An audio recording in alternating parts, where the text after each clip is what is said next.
আজ হাইকোর্টে OBC related যে মামলাটা ছিল, পেন্ডিং যে মামলাটা ছিল, আগের দিন ওঠার কথা ছিল, সেটা আজকে উঠেছিল। সেটাতে ওবিসি যে অনগোয়িং যে রিক্রুটমেন্টগুলো হচ্ছে, সেগুলোতে ওবিসি 7% হবে না 7% হবে, সেটা ক্লিয়ারেন্সের জন্য একটা মামলা করা হয়েছিল।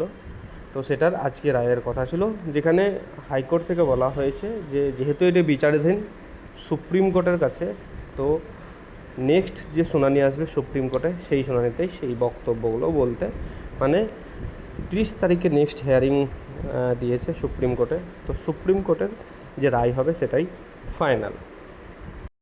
যেহেতু ওবিসি কেসটা এখনও সুপ্রিম কোর্টে বিচারাধীন, তো এই পিটিশনটা করা হয়েছিল যতদিন পর্যন্ত বিচারাধীন থাকে, যাতে 17% নিয়ে ওবিসিদের যে কোটাটা আছে সেটা কন্টিনিউ হোক যতক্ষণ পর্যন্ত সুপ্রিম কোর্টে রায় না দেয়।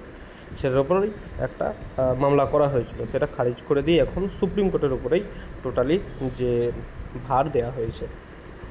নেক্সট যে হিয়ারিং আছে সুপ্রিম কোর্টে 30 জুলাই কী হিয়ারিংয়ে কী হচ্ছে সেটা অবশ্যই চ্যানেলে আপডেট দেওয়া হবে।